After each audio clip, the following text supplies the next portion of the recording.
За сайн байцгаана уу их үзэгчтэй. Өнөөдөр 4-р сарын 21-ний өдөр. За сүүлийн үеийн дэлхийн байдлын талаар уламжлал ёсоор онц өгөөд бүрэнхт элчин сайд Эрдэнэчилүүн сайдтай ярихаар бэлдээд байна. За өнөөдөр хамгийн хурцтмал асуудал бол Ираны эргэн тойронд болж байгаа. За тэгээд бусад дайнууд Украин, за тэгээд бусад газруудад бас л одоо хурц үйл явдлууд өрнөж байгаа. За тэгээд энэ бүхнийг тоомлоод тэгээд энэ дэлхий дээр өрнөж байгаа одоо жанжиллын төлөөх дайн гэх үү энэ дэлхийн дайны тухай одоо тоомлж тайлбарлаж өгөөрэй гэж Эрдэнэчилүүнгоогоос хүсэж байна. Өдрийн мэнд Эрдэнэчилүүн сайдаа. Өдрийн мэнд. За ингээ яриад байх уу? Та хаанаас эхлэе гэж бодож байна? За яг би эхлээд Иранаас эхлээд явъя гэж бодож байна. За.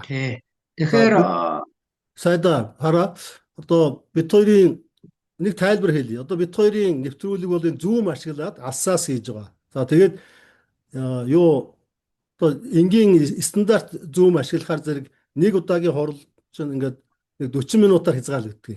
За тэгээд бид хоёр бол нэг 40 минутанд хязгаарлагдсан. Тэгээд юма эхэлж итэл угаасаа нэг 37-8 минут л болж байгаа юм. За бид хоёрын нэвтрүүлгүүд бол цаг гарan одоо ер нь болох нь бол түгээмэл л дээ. Гэхдээ ингээд одоо туршлагаас үзэхэд богинотор нэг 30 хэдэн минут, 30-аас 40 минут байх нь ер нь тохиромжтой юм билээ.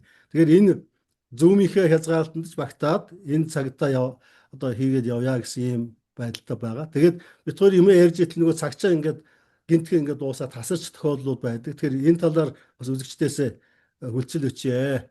Ийм одоо цагийн хязгаарлалт байгаа. Техникийн хувьд гэсэн. Тэгээд ер нь бид хоёр бодлогын хувьд энэ 40 минутанда багтаагаал юм хийжээ гэж тохирсон байгаа. За Эрдэнэчилүүн сайд өөрөө та цагаа бас жаахан хянаад тэгээд одоо ярианыхаа юуг хуваарлтыг хийгээд яваарай.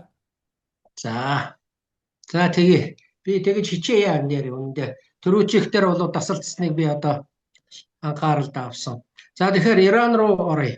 Тэгэхээр одоо ер нь Ираны дайн эхэлснээс ч хойш 7 хоног үндсэндээ өнгөрж байна. За тэгээд энэ 7 хоногийн дайны дараах энэ байдал одоо ямар хөө болж байна вэ гэдэг талаар би товчхон ярив. За ер нь энэ манайхан та нар маань үзэгчд маань мэдж байгаа. Сая энэ Ану Ираны хооронд Пакистаны Исламабадад анхны яриа хэлцээ болсон. Тэр нь үр дүнгүй дууссан. За тэгээ одоо хоёр дахь хэлцээ уг нь бол өчигдөр эхлэх ёстой байсан. Ираны тал зөвшөөрөөгүй. Тэгэхээр гол асуудлаар санал зөрүүтэй хэвээр одоо байгаа учраас одоо хоёр дахь яриа хэлцээ бол эхэлж чадахгүй одоо ингээд мухардмал байдалд орчиход байгаа юм байна. За тэгэхээр яг би нэг жаахан одоо хүмүүс заримдаа энэ анх эхлээд сонсож байгаа, анхудаа сонсож байгаа улсууд ч бас байдаг учраас би товчхон бас энэ болж байгаа үйл явдлын талаар ярьчих гэж бодож байна. За ер нь Америкийн нэгдсэн улс ямар шаардлага тавьж байна вэ гэхээр ерөөсөө энэ Иран энэ цөмийн баяжуулах байгууламжийг татан буулгаа гэж шаардж байгаа юм байна. За тэгээд эн чинь Иранд өнөөдөр 3 газар цөмийн баяжуулах байгууламжууд байдаг. Тэр нь Натанз, Фордо, Исфахан гэж хотуудад байдаг. Байрладаг. За тэгээд одоо Иранд бол баяжуулсан 400 кг уран байгаа юм байна. Тэгээ энийг бол ерөөсөө нутаг дэвсгэрээс зайлуулаа гэж Америкийн нэгдсэн улс шаардж байгаа юм байна. За зарим мэдээгээр бол Америкийн нэгдсэн улсын цөмийн ажиллагааг ерөөсөө Иран 20 жилээр зогсоо гэж шаардж байгаа юм байна. За энэ бол одоо баталгаатай баримт биш. За хариуд нь Иран ер нь 5 жилээр зогсоовол яасан бэ гэсэн бас хариу санаа оноо барьсан мэтэр яриа бас гарч байгаа юм байна. Тэгэхээр одоо энэ үнэхээр яриа хэлцээнд яг ийм саналууд гарсан уу үгүй юу гэдгийг бол тодорхой хэлэхэд бол бэрхшээлтэй байна. Ягаад бол Трамп ерөнхийлөгч бол тэр ярьж байгаа зүйлүүдээс нь харахад бол манайд итгэхэд том бэрх болж байна. Тийм учраас би одоо энэ тийм байж магадгүй л гэж ярихаас өөр аргагүй байдалд орчиход байж байна. За одоо бол Иранд байгаа энэ уран бол 60% баяжуулалттай байгаа юм байна. Энэ чинь их өндөр баяжуулалттай байгаа. тоо гарч ирж байгаа юм байна. За би энэ анхнаасаа одоо ер нь байдал яагаад ийм байдал бий болов гэдэг талаас нь хэлье л да. Энэ одоо анхнаасаа аль 2015 онд ерөнхийлөгч Обамагийн үед Америкийн нэгдсэн улс Ирантай цөмийн хэлцээр байгуулсан юм. Энэ хэлцээрт Англи, Франц, Герман, Оросын холбооны улс, бүгд найрамд Хятад ард улс, Европын холбоо нэгдсэн. За Иран энэ тэр хэлцээрийн дагуу Иран уран баяжуулах төвшнөө 367% хүртэл хязгаарлаж баяжуулсан ураны нөөцөө 98%-аар бууруулахаар тохиролцсон байсан юм байна. Дээр нь олон улсын атомын энергийн агентлаг байнга хяналт тавихаар болсон. Тэгээд Иран амлалтаа биелүүлснийх нь хариуд олон улсын эдийн засгийн 20 гаруй хэмжээг цуцалсан. Гэтэл дараа нь юу болсон гэхээр 3 жилийн дараа Трамп гарч ирээд 18 онд энэ гэрээнээс дангаараа гарах шийдвэр гаргасан. Тэгээд 20 гаруй хэмжээгээ сэргээсэн. За тэгэхээр энэний сөрөг үр дагавар юу болж гэнэ вэ гэхээр өнөөдөр Иранд 60% хүртэл баяжуулсан ураны нөөц эрс нэмэгдээд ирсэн. За энэ нь юу гэсэн үг вэ гэхээр цөмийн зэвсгийн түвшний 90% ойртсон үзүүлэлт гэж мэргэжлийн улсууд үзэж байгаа юм байна. За олон улсын атомын энергийн агентлагийн мэргэжлийн улсууд юу гэж ярьж байна вэ гэхээр одоо Иран 10 ширхэг цөмийн зэвсэг хийхэд хүрэлцэхүйц хэмжээний баяжуулсан ураантай болцсон гэж мэдээлж байна. За энэ бол их ноцтой асуудал л да. Тэгэхээр 25 оны Америкийн цохилтуудын дараа олон улсын байцаагч нарыг оруулахаа зогсоосон. Одоо бид нар мэдж байгаа шүү дээ. 25 оны 6 сард Америк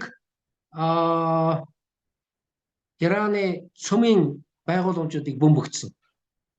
Тэгээд Трампын хэлснээр бол ер нь бүгдийн хүйс тэмтэрсэн мэтээр юм ярьж исэн. Тэгэхээр тийм юм болоогүй юм байна л дээ. Тэгээд өөрөөр хэлбэл эн чинь гэрээнээсээ ингээд өөрөө дангаараа гараад явцсан байдал нь өнөөдөр байдлыг бол ингэж хурццсан ийм хүндрүүлсэн байдал бий болов. Ийм байдлаар хүндрүүлсэн байна. Өөрөөр хэлбэл одоо олон улсын атомын энергийн агентлаг хяналт тавих боломжгүй болж байна гэсэн үг. Тэгэхээр одоо өнөөдөр ингээд хэлэлцээр байгуулах боломж байна уу гэхээр боломж ерөөл тун бүрхэг харагдаж байна. За би энд Хормузын хоолойны талаар товчхон хэдэн юм хэлье. Хормузын хоолойг ямар нэгэн татвар авахгүйгээр нээхийг Трамп шаардсан.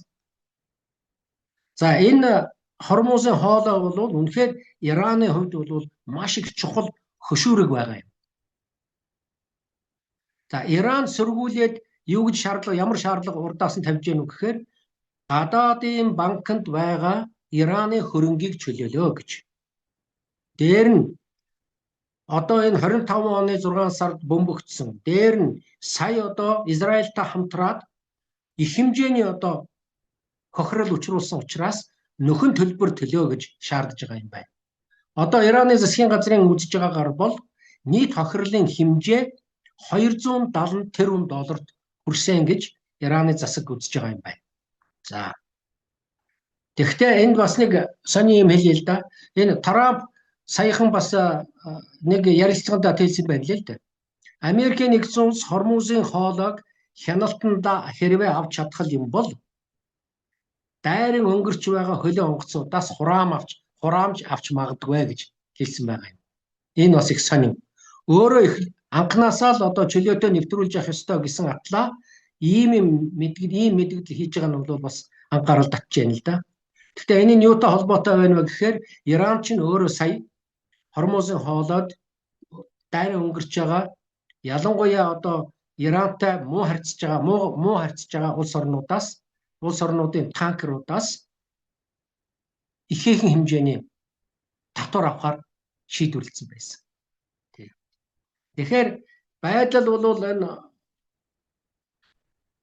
ийм сонин одоо юунд хүрчээд байна л да. За тэгээд энэ Исламабадад энэ анхны хэлэлцээ нь 4 сарын 11, 12-нд 21 цаг үргэлжилсэн энэ хэлэлцээ бол үр дүнгүй болсон. Тийм учраас Трамп 13-нд Тэнгисийн цэргийн бүслэлт эхлүүлсэн шийдвэр гаргаж. За одоогийн байдлаар бүслэлтийнх нь үр дагавар нь юу болж байна вэ гэхээр одоо баррел нефтийн үн бас огцом өсөд эхэллээ л дээ. $100 даваад одоо $126 хүрсэн гэсэн мэдээлэл явж байна лээ. Шинжээчдийн үзэж байгаагаар бол энэ бүслэлт нь Ираны эдийн засагт сар бүр $13 тэрбум хохирол учруулах төлөвтэй байна гэж үзэж байгаа юм байна. За өчигдрийн байдлаар Америкийн нэгдсэн улсын төв командлал Ираны бомбуудыг чиглэсэн мөн тэндээс гарсан 27 хөлөг онгоцыг замаас нь буцаасан байна. За бүслэлтийн хариуд 18-ны өдөр Иран бүх төрлийн хөдөлгөөнийг хааж байгаагаа мэдгдсэн. За Америкийн нэгдсэн улс бүслэлтэд зарлахдаа энэ нь зөвхөн Ираны бомб руу чиглэж байгаа мөн тэндээс гарч байгаа хөлөг онгоцнуудад л хамааралтай гэж ярьж байсан. Тэгээд бусад хөлөг онгоцууд чөлөөтэй зорчих боломжтой гэж Трамп мэдэгдэж байсан. Тэгэхээр одоо бол Иран тэрнийг эсэргүүцээд ерөөсөө ямар ч хөлөг онгоц Хормузын хоолоогоор дайрж дамжин өнгөрөх бололцоог байхгүй болгочихлоо үндсэндээ. За энэ юу болж байна вэ гэхээр ерөөсөө энэ газрын тосноос гадна би тэр өмнө нь бас ярьж байсан. Бордоо, хөнгөн цагаан, гээл гэж зэрэг түүхэн эдийн дэлхийн нийлүүлэлт ингээд дасалдаад эхэлчлээ. За хоёр дахь шатны энэ хэлэлцээний тухайд хэлэхэд Трамп одоо өчигдөр нэг ёсондоо 20-ны даваа гаргаас эхлэн Исламабадад хэлэлцээ хийхээр төлөөлөгчд нь одоо мордно гэж мэдэгдсэн. Гэтэл Ираны тал энэ урилгаас татгалцсан байна. Өөрөөр хэлбэл энд хуралцахгүй гэсэн байна. Тэгэхдээ ямар шаардлага тавьсан гэхээр Америкийн нэгдсэн улс Тэнгисийн бүслэлтээгээ цуцлаа. Цуцлах хүртэл хэлэлцээнд бид оролцохгүй гэсэн байр суурь илэрхийлсэн байна. За Трамп энэ удаад дэд ерөнхийлөгчөө явуулахгүй болсон байна лээ. Өөрөөр хэлбэл зөвхөн Witkoff, Kushner хоёрыг явуулахар шийдсэн байна. За тэр нь юутай холбоотой байна вэ гэхээр анхны уулзалт дээр дэд ерөнхийлөгч Вэнс Ираныг цөмийн хөтөлбөрөөсөө татгалзахгүй байна гэж нэлээд хатуу шүүмжилсэн нь хэлэлцээг урагшлуулахад ихээхэн саад болж байна гэж үзээд ийхүү шийдсэн байж болзошгүй гэж судлаачид үзэж байгаа юм байна лээ. Харин Witkoff, Kushner хоёр очсноороо бол хэлэлцээний уур амьсгалыг зөөлрүүлж тийм прагматик байдлаар хандаж эдийн засгийн хөшөөргүүдийг ашиглаж тодорхой үр дүнд хүрэх зорилготой байж магадгүй юм а гэсэн гэж судлаачид үзэж байгаа юм байна лээ. За ер нь одоо байдал Ирантай холбоотой байдал иймэрхүү байна. За энэ ойрхон донодтой холбоотой бас нэг зүйл энд ярий. Энэ профессор Мир Шаймер их сонин мэдээлэл өгсөн байна лээ. Тэгээд би тэрнийг бас манай үзэгчдэд бас танилцуулах зүйтэй болов уу гэж бодсон. Энэ Израилийн ойролт орнууд дахь ерөөсөө зорилго нь юу вэ? Яагаад одоо энэ дайн үүсгээд ингэж явж байна вэ гэж. Тэгэхээр энийг бол ерөөсөө 3 төвшөнд авч үзэж байгаа юм байна. За нэгдүгээрт бол ерөөсөө Израиль агуу Израилийг байгуулах. Өөрөөр хэлбэл Йордан голоос газрын дундад тэнгис хүртэл. За тэгээд Газын зурвас дахь цэргийн ажиллагаанд зөвхөн Хамасыг устгах биш.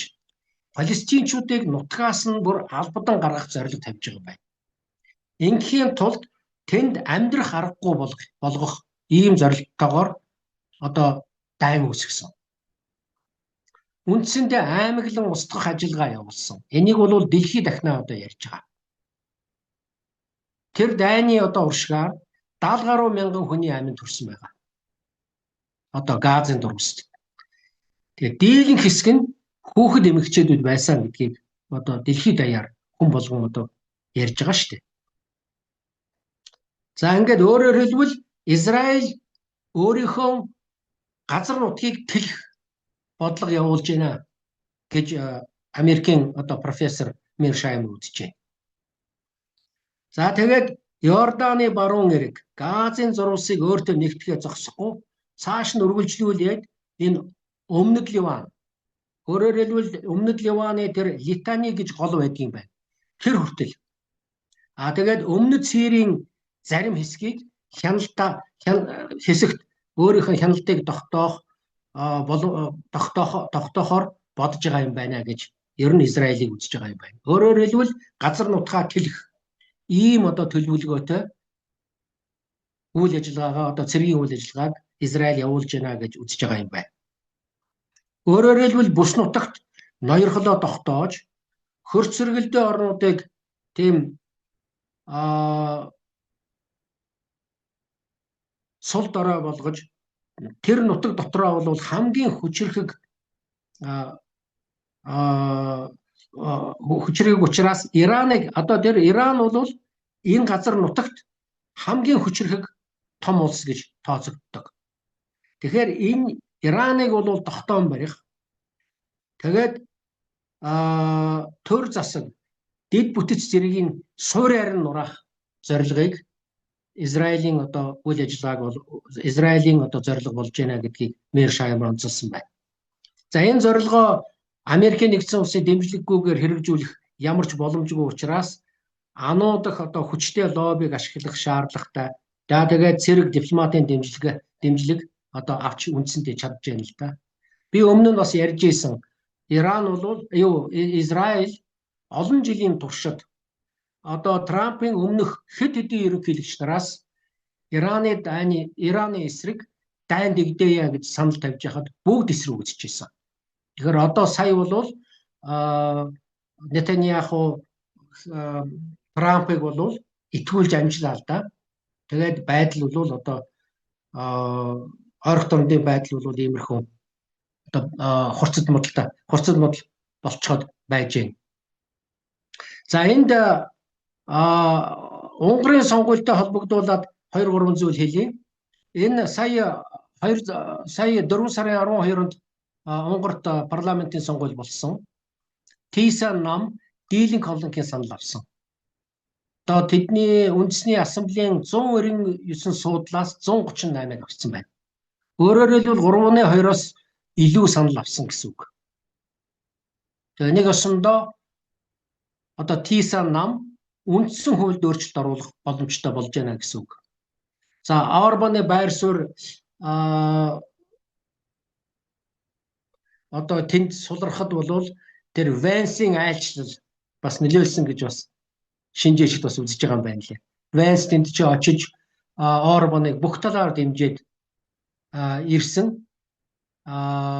Гэтэл одоо ийм байдлаар бол ялагдсан нь бол бас хүмүүсийн анхаарлыг татж байна л да. Гэхдээ энэ сонгуул Европын болон дэлхийн улс төрд томоохон өөрчлөлт авчрах уу гэдэг асуулт бас гарч ирж байна л да. За энэ дээр зарим судлаачид юу гэж үзэж байна вэ гэхээр яг Украинд олгох 90 тэрбум еврогийн зээлийг олгох асуудалд одоо шинэ гарч ирж байгаа шинэ засгийн газар тэр Мадьярын шинэ засгийн газар саад тавихгүй. Гэхдээ энэ шинэ засгийн газар энэ Тиса намын байр суурь бол барууныг баримтлагдаг байр суурьтай. Өөрөөр хэлбэл Орбаны намтай олон зүйлээрээ бол адилхан байдаг. Тэр утгаараа бол ерөөсөө энэ Орбаны консерватив одоо адилхан үзэлтэй учраас бас Орбаны байр суурьтай бол олон асуудлаар Орбаны засгийн газар Орбантай түүний одоо намын байр суурьтай бол адилхан юм байна гэж бас үзэж байгаа юм байна лээ. Тэгээд зарим талдаа бол бүр Орбанаас илүү консерватив үзэлтэй гэж тэр Мадиарын юу намын байр суурийг бол хүмүүс тэгж үнэлдэгүүлж байгаа юм байна. Тэгээд энэ Мадиар гэдэг хүн маань өөрөө Орбаны Фидес намд гишүүнээр нь байсан хүн юм байна лээ. Тэгээд 2 жилийн өмнө энэ намаасаа гараад шинэ нам байгуулад явсан. Тэгээ одоо ингээд ялалт байгуулсан юм байна. За Европын холбоонд бол альва асуудлыг санал нэгтээ шийддэг журамтай. Тэгээд Орбан хориг тавьсаар байгаад энэ Европын холбооны удирдлагыг нэлээд залхаасан бололтой. Тэгээ ийм учраас ер нь Европын холбоо ер нь журмаа өөрчилж олонхоор шийддэг болох удирдлагын саналыг болох тийм одоо санааг агуулж бас үйл ажиллагаагаа тийш нь чиглүүлэх бололтой байна гэсэн явж байгаа юм байна лээ. За тэгээд энийг бол харин одоо Унгарын засгийн газар дэмжих үгүй юу гэдэг асуудал бас гарч байгаа юм байна лээ. Бараг дэмжихгүй болов гэсэн бололтой юм шиг байна лээ. Дээр нь цагаачтын асуудлаар Орбаны байр суурь бол ямар байгааг бол бүгд мэдж байгаа шүү дээ. Тэр нь нэлээд хатуу байр суурьтай байгаа. Оруулахгүй гэж. Тэгэхээр одоо энэ шинэ засгийн газрын байр суурь мөн адилхан Орбантай адилхан юм байна лээ. Тийм учраас энд бол бас Орбаны байр суурьтай нэлээд их адилхан байгаа учраас ер нь энэ шинэ засгийн газар нь одоо Брюсселийн үгэнд ороод явах уугүй юу гэдэг нь бас нэлээд томоохон асуултын тэмдэгтээ байж болзошгүй юм а гэдгийг энэ судлаачид бас ярьж байгаа юм байна лээ. За энэ бас нэг Европтой холбогдуулаад нэг зүйл ярихад энэ Италийн ерөнхий сайд Жоржио Мелониг бүгд одоо мэдж байгаа. Энэ бол Трампын хамгийн дотн одоо Европ дотроо хамгийн ойр дотны холбоотон гэж нэрлэгдэж ирсэн хүн. Тэгээ одоо Европын ашиг сонирхлыг одоо өмнөө тавихаар одоо шийдэжээ гэсэн мэдээ бас гарсан байна лээ. Тэгэхээр энэ хормозын хоолойд өөрийн ус онгоцуудаа явуулахаас нэгдүгээр татгалцсан, хоёрдугаарт Израильтай байгуулсан цэргийн контрактад цуцалсан байна лээ. Дээр нь сая Ватиканы хамбыг шүүмжилснийг бас нэлээд хатуухан эсрэг үүссэн байна лээ. Энэ дээр бол юу Ватиканы чинь шинэ хамб чинь Америк хүн шүү дээ. Тэгэхээр хамб бол энэ дайныг эсэргүүцэж үг хэлсэн учраас Трамп бол нэлээд эсэргүүцсэн хамбын эсрэг эвгүй бас үг хайсан байна лээ. Энийг бол Европын орнууд бол бүгдээрээ ер нь эсэргүүцсэн байна лээ. Тийм. Тэгэхээр энэ дээр бол бас нэлээд тийм зөрчилдөөн гарч ирж байна л да. За тэгээд Зеленскийг одоо Трамп дэмжихгүй байгаа учраас одоо энэ Европын орнууд ч өөрсдөө Зеленскийтэй гэрээ хэлцээр байгуулад явж байна. Тухайлбал одоо Итали Украинтай дрон үйлдвэрлэх хамтарсан үйлдвэр барихаар болж байна. За тэгээд сая сүүлийн үед Зеленскийг та нар бас сонссон байх Европын бараг гол орнуудаар айлчилж одоо энэ дрон үйлдвэрлэх за тэгээд дэмжил тусламж авах тухай асуудлаар яваад ирсэн байна лээ. За тэгээд бас тэгээд Италийн одоо ерөнхий сайд Жоржио Мелони энэ Ираны дайнд Америкийн нэгдсэн улсыг бол дэмжиж оролцохгүй гэдгээ бас мэдгдсэн. НАТОгийн одоо эднэгдийг одоо хамгаална гэд. Тэгээд үндсэндээ бол Трампын шүүмжлэлийг хүлээж аваагүй байна. Өөрөөр хэлбэл сүүлийн үед одоо энэ Италийн байр суурь бол нэлээд өөрчлөгдөж байна л да. Америктай бол Трамптай нэлээд ойр дотн байсан. Одоо бол энэ байр сууриас ухарж байгаа байдал ажиглагдж байна гэж судлаачид үзэж байгаа юм байна. Тэгээд бас мэдээж яриг Трамп зүгээр суугаагүй. Тэгээ Мелониг бас шүүмжлээд авсан байна лээ. За энэ сүүлийн үед бас нэг ийм яриа үүссэн. Ер нь сая энэ Орос Европ төр нь занал хийлж байна уу үгүй юу? Ер нь Орос Европын хооронд дайн үүсэх нь үгүй юу гэдэг асуудал нэлээд гарч ирж байна л да. Энэ нь юутай холбогдоод гарч ирж байна вэ гэхээр Оросын батлан хамгааллын яамнаас Европын орнуудад Украинд зориулж үйлдвэрлэж байгаа үйлдвэрүүдийн чагсаалтыг 4-р сард нийтэлсэн байна. Энэ нь Оросын зүгээс сохилт өгч болзошгүй гэсэн дохио байна гэж эдгээр орон үзэж байгаа юм байна лээ. Тэгээд Англи, Герман, Итали, Дани, Израиль, Турк зэрэг орны 21 үйлдвэрийн хаягийг Оросын холбооны улсын батлан хамгаалах яам зарласан байна. Өөрөөр энэ үйлдвэрүүд одоо Украинд зориулж зэр зэвсэг үйлдвэрлэж байна. Тэндээсээ одоо экспортлж Украинд нийлүүлж гэн гэж ярьж байна. Тэгээд Медведев энэ үндэсний аюулгүй байдлын зөвлөлийн орлогч дарга энэ жагсаалтад багтсан газруудыг цэргийн боломжит бай гэж шууд утгаар нь хэлснийг баруун Европын орнууд бол нэлээд их тийм сандарсан байдалтай хүлээж авч байна. Тэгэхээр Европын байр суурь энэ дээр ямар байна вэ гэхээр эдгээр Женевийн нэмэлт протокол 1-ийг дурдж ярьж байна л да.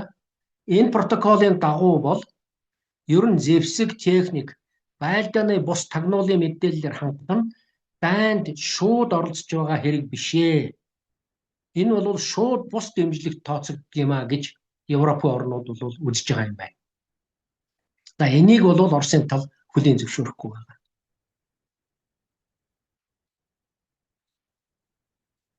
Тэгээд тэр Женевийн протоколд чинь юу гэж бичсэн байна вэ гэхээр ерөөсөө шууд оролцогч гэж үзэхийн тулд тэр тухайн тусламж нь дайсагнагч талд бодит хохирол учруулах шууд шалтгаан болох ёстой.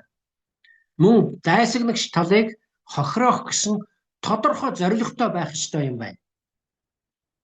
Тэгэхээр энэ бол тодорхой байна л да. Уг нь бол энд Украинд нийлүүлж байгаа энэ зэр зэвсэг чинь ямар хэмжээний хохирол Оросын холбооны улсад учруулж байгааг бид нар бол мэдж байгаа шүү дээ. Их олон тооны мэдээлэл гарч ирж байгаа. Тэгэхээр энэ чинь бол нэлээд тодорхой гарч ирж байгаа шиг байна. За мөн саяхан 4-р сард Оросын холбооны улс Хөлийн чанадад цэргийн ажиллагаа явуулах эрх зүйн үндслэлээ өргөжүүлээд гадны дэмжлэгтэй аюул занлаас иргэдээ хамгаалах шинэ хууль тогтоомж гаргасан байна. Энэ их чухал. Энэ бол өөрөөр хэлбэл гадаад оронд цэргийн зохилт өгөх хууль зүйн үндслэлээ гаргачлаа гэсэн үг. Энэ чинь өөрөөр хэлбэл хууль зүйн үндслэлээ Оросын холбооны улс хууль дүрмэндээ оруулж эхэлж байна л да. За гэхдээ Оросын холбооны улс юугүй дайрахгүй байх гэж барууны судлаачид үзэж байгаа юм байна. Юуны өмнө тэд хэд хэдэн урьдчилсан алхам хийх байхаа гэж. Өөрөөр хэлбэл за Одесса тэгээ хар далайн бусад боомтуудыг юуны төрөнд хаах үйл ажиллагаа явуулах байх. Дараа нь Балтийн тэнгисээр дамжаад Польшид очих замыг нь хаах байх. За тэгээд Украиныг Польш, Румын, Унгартай холбож байгаа түнэл гүүрүүдийг нь устгах байх. Тэгжээж л дараа нь тухайн орны жишээлбэл үйлдвэрүүдэд зохилт өгөх болов уу гэсэн таамгийг мэргэжлийн улсууд дэвшүүлж байгаа юм байна. Бас өөр арга бас байж болно гэж үзэж байгаа юм байна. Энэ нь юу вэ гэхээр жишээ нь Беларуст Пүүжин нийлүүлээд өөрийгөө хамгаалах нэрийдлэр Беларусын нутаг дэвсгэрээс Герман, Польшийг бөмбөгдөж болох нэ. Өөрөөр хэлбэл барууны тайлбарыг ашиглах юм бол ингэж бас Оросын тал ийм цэргийн үйл ажиллагааг баруун Европ орнуудын эсрэг явуулж болох юм байна шүү дээ гэдгийг бас хэлж яана л да. Ямар ч л байсан Орос бол Оросын холбооны улс зүгээр суухгүй. Ямар нэгэн байдлаар бол үүнд хариу барьж л таарна. Яагаад гэвэл өнөөдөр Орос дотроо бол маш их бухимдалтай байна. цэргийн ялангуяа цэргийн том одоо зүтгэлтнүүд нь бол ингэж ийм хоёрын хооронд ингээд байж боломгүй байна. Одоо хатуухан хариу Украинд баруун Европ орнуудад өгөх хэрэгтэй гэсэн ийм шаардлагыг Путиний өмнө тавьж байна гэдгийг барууны улсууд хэлж байна. Барууны одоо мэргэжлүүд бол ярьж байна л да. За одоо 9 минут үлдсэн байна. За ойлголоо. За би одоо Ану Кубын сүүлийн үед хооронд болж байгаа үйл явдлын талаар товчхон ярив. Энэ одоо Трамп үнэхээр зүгээр сууж чадахгүй байна л да. Энэ 26 оны ихээр бол одоо Ану Кубын хооронд харилцаа бол нэлээд хурцтаад эхэллээ. Өөрөөр хэлбэл хүйтэн дайны үеийнхтэй төстэй тийм сөргөлдөөн ирж гэн гэж одоо үзэж байна.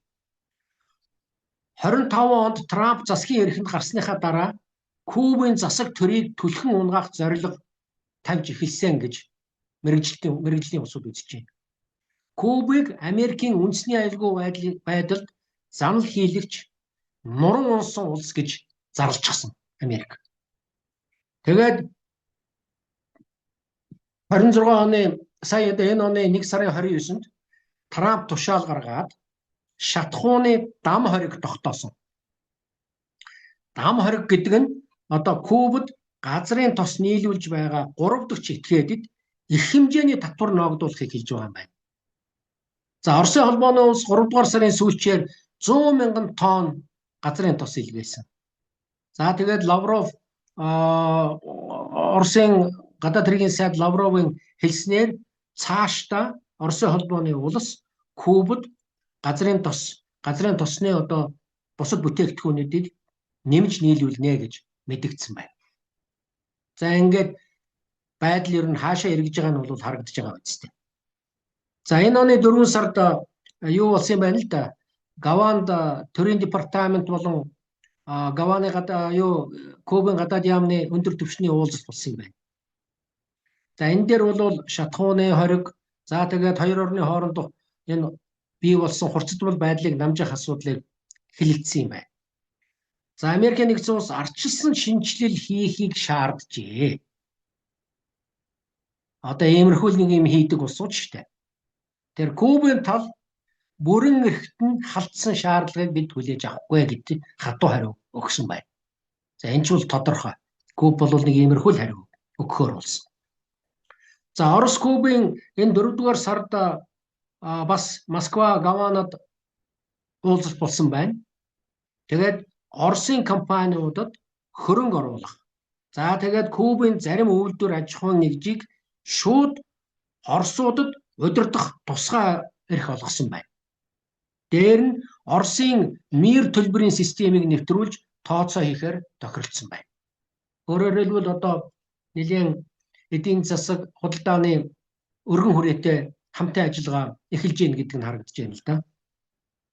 За мөн 4-р сард бүс нутгийн орнуудын уулзалтаар Кубын эсрэг авч байгаа шатхууны дам хоригийг Латин Америкийн зарим орнууд буруу шаасан байна. Жишээлбэл одоо Бразил, Венесуэл, Никарагуа, Боливи, Мексик.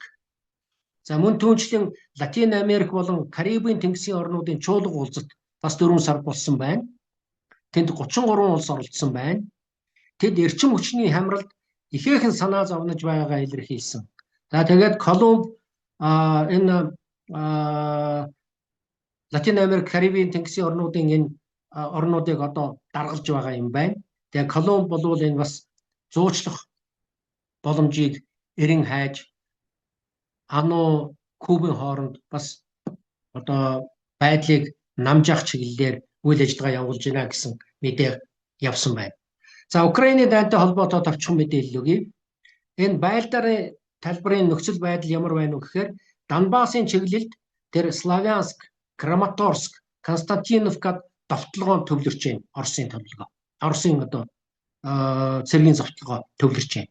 Өөрөөр хэлбэл Донбассыг бүрэн хяналтад авах ажил өрнөж байна гэсэн үг. За Покровск болон тэр Гуляй-Поле орчимд ширүүн тулаан болж байна гэсэн мэдээлэл гарч байна. Мөн Оросын тал Запорож дахь фронтыг өргөдгөх тулаан хийж байна. За Украин Оросын их бууны давуу талыг сөрөхийн тулд зэвсэг түвшнийг ер нь тийм төвлөрсөн бус цэргийн загвар руу шилжиж гэнэ гэсэн мэдээлэл гарсан байна лээ. За энэ онд Украин 8 сая дрон үйлдвэрлэх төлөвлөгөөтэй ажиллаж байгаа юм байна.